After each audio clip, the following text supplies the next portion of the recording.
All right.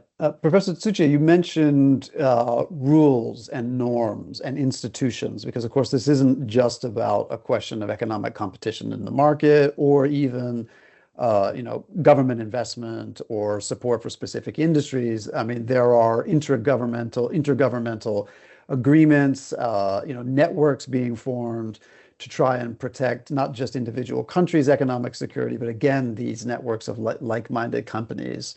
So could you tell us a little bit about, the international community's efforts on the kind of rulemaking and norm forming score? And do these international rules like, trade agreements or investment agreements really help address the threats? That's another thing I think we'd be interested in hearing about. Yes, the formation of rules, norms, and institutions related to economic security and emerging technology, especially, is progressing rapidly in the international community. For instance, agreements like the Wassenaar Arrangement aims to control export and advanced technologies and prevent their spread to entities that might threaten security. So international standards are also being developed to strengthen global cybersecurity, while rules for data governance and digital trade are being set to ensure data protection, privacy, and free flow of trusted information recently. And, international norms are something that, one country can't set on its own.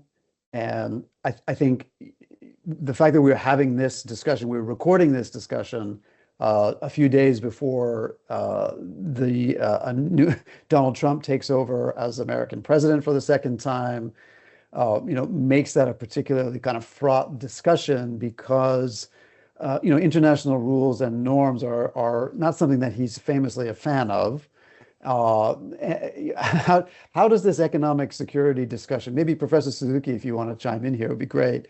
How does this economic security discussion, in particular, the kind of rules and norms part of that, change, do you think, under a Trump administration? And I think rules and norms are not, Mr. Trump is not in favor of rules and norms. He is very much like to break it and, live from it. So I think the United States is now becoming as another, not just not a security threat, but I think it's an economic risks. The Probably case of the Nippon Steel acquisition of the U.S. Steel was blocked by President Biden time, but I think this sort of thing may happen again in the Trump administration because of its America First policy. And I think, this is probably against the WTO rules and the many other, international norms. That may be something that we need to be aware of in order to continue and maintain an economic relationship with the United States. So I think, the Japanese companies needs to be aware that this is not just a one-off case. I think it will be a potential Mr. Trump's political decision in the future that he might reject some sort of he might reject the investment from Japan or putting the higher tariffs in order to achieve certain political goals.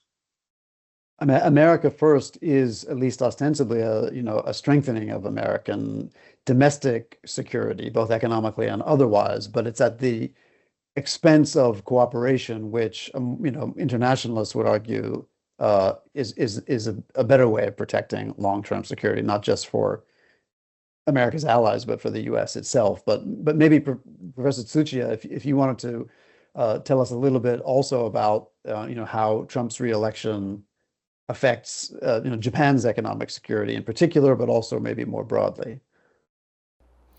The second Trump administration may emphasize bilateral deals over broader accords, as Professor Suzuki mentioned. But I think nonetheless, major frameworks such as the G20 and G7 will continue to serve as essential platforms for global cooperation, while Trump might challenge or redefine certain norms.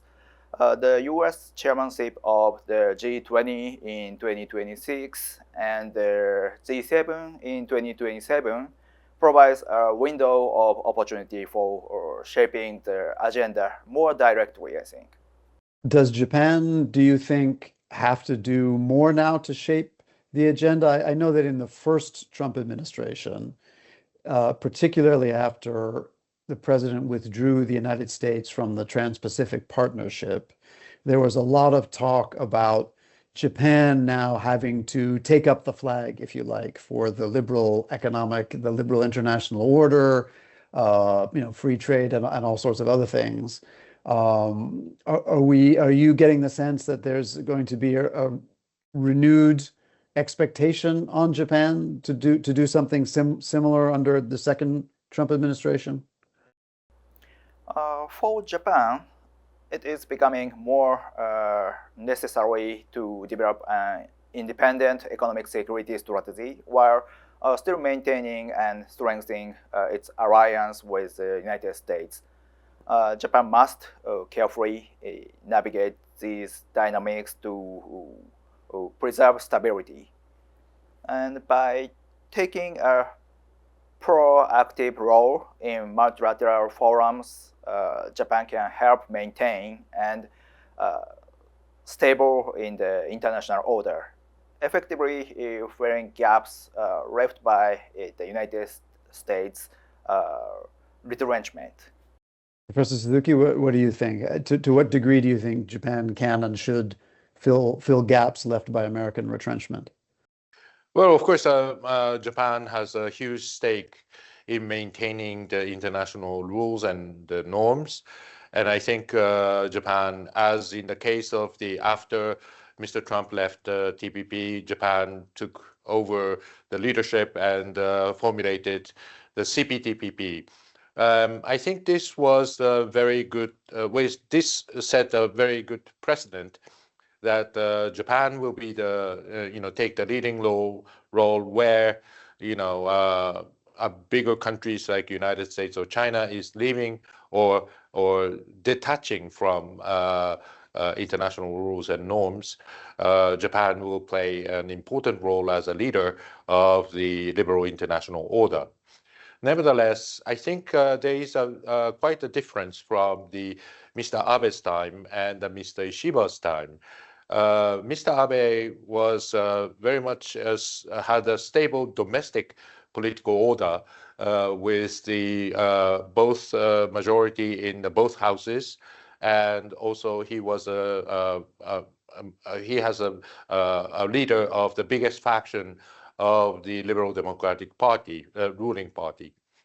Meanwhile, Mr. Ishiba is prime minister of the minority government, and therefore it is rather difficult to take a leadership in the international stage because his domestic affairs may hinder him to be to play a leading role, especially in terms of establishing a new rules and also providing the government funding for supporting other activities such as support in Ukraine or support the official development assistance, etc.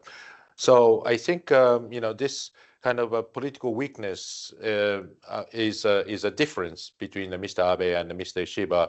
And when it comes to the negotiation with the United States, this will make it rather difficult to face with Mr. Trump, who likes to have a very, a deal with strong leadership.